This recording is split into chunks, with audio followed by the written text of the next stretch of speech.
আসসালামু আলাইকুম। উপুর হয়ে ঘুমানো নিয়ে ইসলাম কি বলে? আজকে আমরা জানব।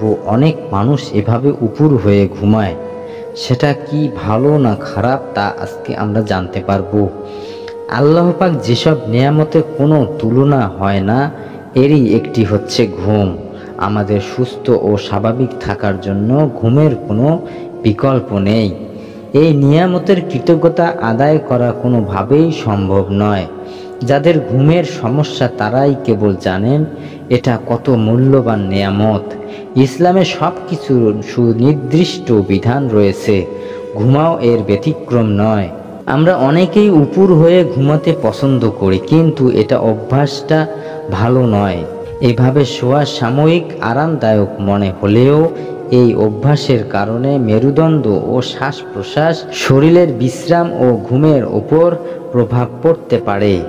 রাসূলুল্লাহ সাল্লাল্লাহু আলাইহি ওয়াসাল্লাম এভাবে শুতে নিষেধ করেছেন। এর কারণ হিসেবে হাদিস শরীফে দুটি বিষয়কে চিহ্নিত করা হয়েছে। এক, মহান আল্লাহ এভাবে শোয়া পছন্দ করেন না। দুই, এটি জাহান্নামীদের শোয়া। জাহান্নামীদের উপর করেই জাহান্নামে নিক্ষেপ করা হবে। ইবনে তিকফা আল গিফারি রাদিয়াল্লাহু থেকে বর্ণিত, তার পিতা তাকে অবহিত করেন যে তিনি ছিলেন আসহাবে সুফফার সদস্য। তিনি বললেন, একদা শেষ রাতে আমি মসজিদে ঘুমান্ত অবস্থায় ছিলাম। আমি উবুর হয়ে ঘুমিয়ে বিভোর অবস্থায় একজন আগস্তুক আমার নিকট এলেন। তিনি আমাকে তার পায়ের সাহায্যে নাড়া দিয়ে বললেন, ওঠো।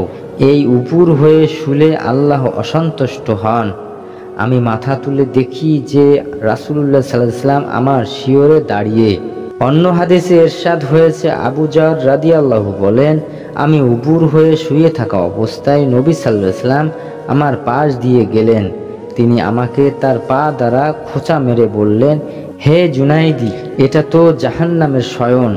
ইবনে মাজাহ হাদিস 3724। রাসূলুল্লাহ সাল্লাল্লাহু আলাইহি ওয়াসাল্লামের এর বাণী, এটা তো জাহান্নামের শয়ন, এর পক্ষে পবিত্র কুরআনের আয়াতও পাওয়া যায়। পবিত্র কুরআনে জাহান্নামীদের প্রতি ইরশাদ করেছেন, যেদিন তোমাদের উপর করে টেনে নিয়ে যাওয়া হবে জাহান্নামের দিকে, সেদিন বলা হবে জাহান্নামের যন্ত্রণা আস্বাদন করো। সূরা কমার আয়াত 48। জাযাকাল্লাহু খায়ের।